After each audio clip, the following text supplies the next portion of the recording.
You're listening to the Doctor Is In podcast. This is the show where you get the best tips, tricks, and nutritional hacks to help you and your family get healthier. You'll also hear what works and what doesn't work so you don't have to waste your time and money. All right, let's get started.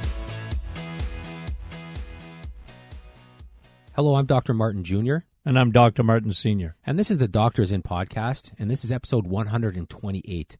And today on this episode, we're going to talk about a study that was just published recently that looked at non-antibiotics and the effect that they have on your microbiome, which, your gut bacteria, but also the bacteria that lives everywhere in your body.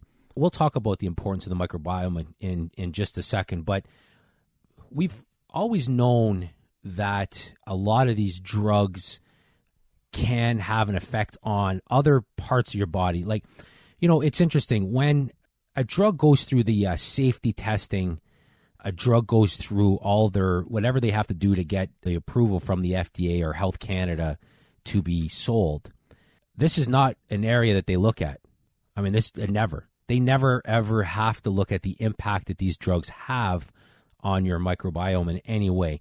So a lot of this stuff has not been done in the past. And to be honest with you, they never really thought of looking at this stuff until more recently. They're starting to find out that, as you and I have been saying for quite a while, your microbiome is essentially another organ.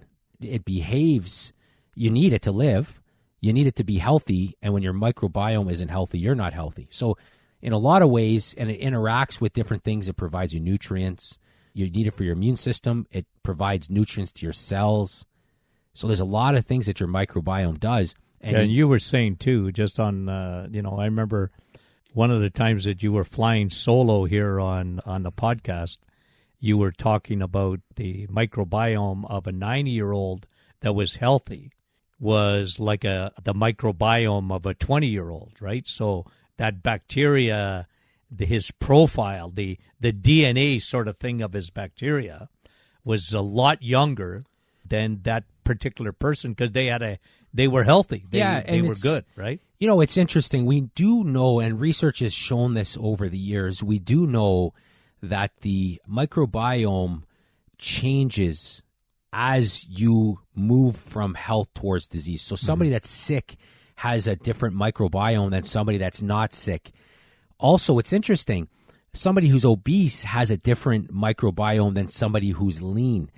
And that's the thing. So a lot of research has been done in the area of looking at the microbiome and returning that microbiome towards what it should look like in a healthy individual. Yeah. And it's amazing to see the impact that that's having. Most people are always thinking it's just stomach, right? Well, it's digestive issues. Yeah, most people don't even understand to put that to bed, right? In the sense that, a lot of people do have digestive issues, and if you have any kind of digestive issues, you got leaky gut. I mean, that is 100% for sure. And, let's be honest, talking about microbiome is not the most interesting stuff. It really isn't. I know, like, my wife, she listens to all of our podcasts, and she falls asleep when we talk. Just because it's tough to understand the importance necessarily. And, we talk about leaky gut and bacteria so much. Even my kids, they all know about what it means and everything. It's so funny to listen to them. My daughter, she's every day taking her probiotics, routine, every morning on the way to school. It's so funny, like she's very routine. She listens to these things. But, let's be honest, the concept of a microbiome or gut bacteria is not the most interesting thing. However, it is honestly one of the most important discoveries and changes really in the field of health in the last so many years. It's just, it's incredible the advancements that are being made in this area. Now we're starting to understand the importance of having a healthy microbiome, right? You and I have said this for a while, leaky gut, leaky brain, because there's a definite connection between the gut and the brain. There's a definite connection between your gut and your joints. There's a definite connection between your gut and your skin. And that's that microbiome, right? Now we know it's the microbiome. I think you would agree with me because you and I are a different generation. But if you look at when I was in school, the emphasis was on cells, right? Your cellular health. And so in the 70s, you heard a lot about free radical damage. You and I talk about that, oxidative damage. It's very significant. It's very important. But there was big emphasis. When you were in school, not that you studied all that, but one of the things that you were studying that I didn't study so much in the 70s was genetics. Yeah, genetics became a big study, right? And that was, in my opinion, that was the great distraction period in healthcare, right? Yeah. Where they spent a lot of money looking at genetics, and your parents had this, so you're going to have this. And for some things, that's absolutely the case. So that was your generation. Yeah, that wasn't a lot so of much my genetics. generation, right? No. And I'm talking about when we were going through our doctorate and this kind of thing, right? So 70s, 60s, 70s was cells. We were learning more and more about cells and, how the mitochondria works. And it's funny because the mitochondria is making a comeback now. Yeah. Right now you're starting to, now they're really looking at, there's a few areas of that era that's coming back, which is mitochondria. They're finding out, and for those that are listening that don't know what mitochondria is, it's just basically the battery pack of your cells, and they're finding out that if your mitochondria isn't healthy, you're more likely to be diseased. Cancers really affect your mitochondria. When they're unhealthy, you have no energy. So there's a lot of aspects to the mitochondria that they're looking at now, which is interesting. But you're right. I mean, back then. So if you go from the 70s and you were in school in the 90s, right? Like when you did your biochemistry and your doctorate, and then you look at today. So the big emphasis today, well, I'm not saying there's no emphasis on cells. There is. And like you say, the mitochondria is making a comeback. Genetics, like you say, the big distraction. I agree with that 1,000%, by the way. But now, because we get all the studies, and it's interesting because we look at these studies and they're catching up now to what we've been talking about. And that is, they're looking now at the significance of your bacteria, your microbiome, right? Because we all have a different one, but they're seeing now what research is looking at. And, we're getting something once, twice a week on the microbiome that's coming in. The studies are coming in, and it's incredible. Like, the one we're talking about, it's incredible. And what's interesting is that they never had to show the effect that these drugs are having on your microbiome. Now, we've talked about this before. You look at sweeteners, for example, right? A lot of questions. We've gotten so many questions over the years about, is this sweetener safe? Is this sweetener safe? And one of the things that they're finding out about some of these sweeteners, the synthetic stuff, is that it actually kills your good bacteria or it changes your microbiome. Yeah. By definition, is that healthy? I don't think so. I think if your microbiome is changing as a result of something you're taking and not changing for the good, that's not a good thing. Mm-hmm. Now, the problem with that is if you change your microbiome or you start changing your microbiome, you don't necessarily have instantaneous symptoms, right? But imagine you start taking a drug, and we'll talk about this with drugs in a second, but you're taking a medication and, it's starting to affect your microbiome and you're on it for a long time. You're on these things for years, let's just say. Yeah. Well, it's really hard to tie your joint pain directly to that drug because it's like, no, I've been taking this drug for a long time and my joints only started hurting a couple of months ago. However, that slow process of killing your good bacteria and allowing the bad bacteria to take over, and then because you don't have that good bacteria, it's not providing the proper nutrients to your joints, nutrients to your cells.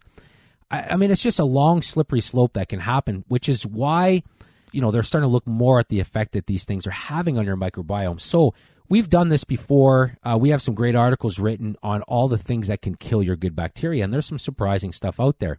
Like a lot of the chlorine that we drink in the water, the chemicals that we drink. I mean, there are a lot of things out there that can do that. However, there was an interesting study that we referenced at the start of this podcast that came out, and the title of the study is this. It's called Extensive Impact of Non-Antibiotic Drugs on Human Gut Bacteria. So what they did is they looked at a bunch of drugs, different types of drugs, and they wanted to see what it did to your gut bacteria. Now, that's important because, as we mentioned, if your gut bacteria isn't healthy, you're more likely to grow as you age and have Alzheimer's or dementia. That's the reality. Yeah. Your brain health is tied into your gut. You can't disconnect the two. Yeah. If you have an unhealthy gut as you age, you're much more likely to have problems with your memory as you get older. You're much more likely to have joint pain. You're more likely to have a whole host of problems. Yeah. So this is not without significance. These are important things.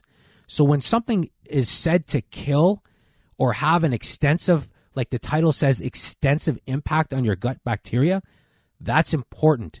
So now you have to look at these common drugs that people are taking and say, all right, is the short-term gain, or is it, are you getting a proper return on investment on this drug? Is the risk outweigh the reward, or vice versa?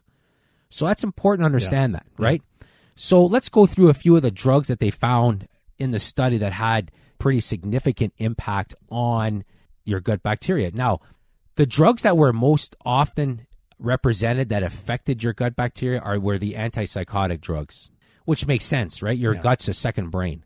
So any drug that you take for your brain, it's going to affect your gut. So any antidepressant, any anti-anxiety medication, they're culprits, right, in this, right?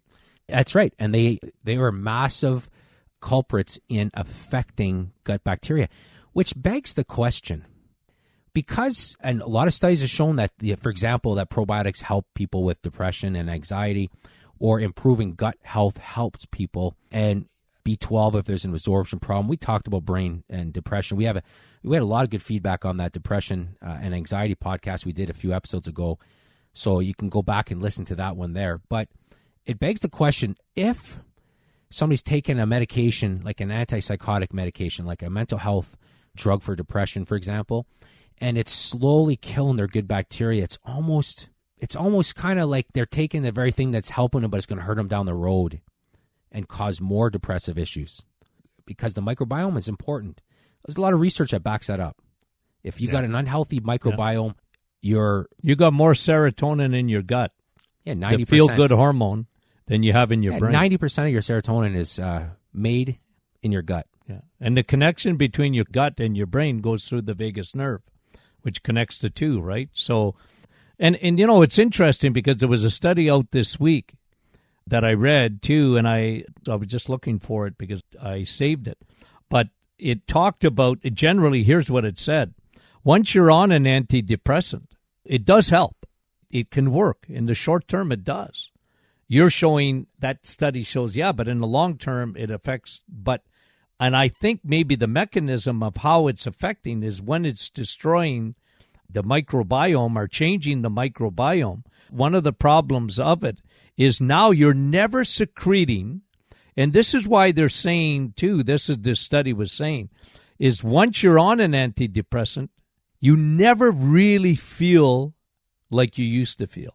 It never brings you back to the point of, oh, you know what, now I don't have depression anymore.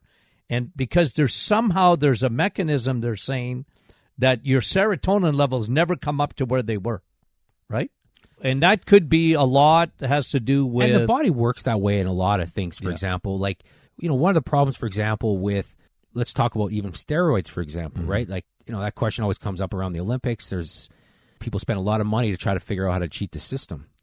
But one of the things that happens, for example, that somebody that takes testosterone, like a synthetic testosterone, like not a booster. No, that's right. Like a synthetic steroid testosterone, one of the things that happens is your body stops making it on its own. So you have all these guys that have massive muscles, but without a synthetic testosterone, they can't make it anymore. It's almost like the body says, all right, I don't need to make it. You're getting it. And it just kind of stops making it. Yeah. And you do that enough times, and then you don't make it anymore, and you need a synthetic testosterone for the rest of your life. So that's one of the issues that people have when it comes to steroids. So, I mean, it makes sense, like even when it comes to like a drug that messes with a hormone, like a neurotransmitter like serotonin, it makes sense that the body may just say, hey, you know what? Yeah. I don't have to make it. And the body runs on this principle. I remember when I was treating sports injuries, I used to tell people all the time, if you don't use it, you lose it. That's how the body works. You know, it's amazing. Back at one point in sports injuries, somebody used to hurt, like, let's just say, for example, as they twisted their ankle. You know, they got just a grade 2 or whatever sprain of their ankle. And, I mean, the old advice used to be stay off it, right? Just stay off it completely. Then they found out that, that's not not necessarily the best thing, because you don't use it, you lose it, and there's a lot of muscle wasting that goes on. And the body, if you don't use it, you lose it quickly. So when you're taking a drug that's bringing up levels of something, it kind of makes sense that whatever mechanism that does that the body just says, I don't have to make it anymore. It gets lazy really quickly. Yeah. So, I mean, that is interesting. But unfortunately, it does have an impact, which is why, again, if you're on an antidepressive medication, you absolutely 100% need to be taking a probiotic. There's no question. You got to be taking a probiotic. Now, another class of drugs that do kill the good bacteria in your gut are the drugs that are part of the biggest scam. Yeah. And I hate using that word. That's a strong word. But I know what you're going to say. For a lack of better word, the largest scam in drug that history, I talk about every day in my office.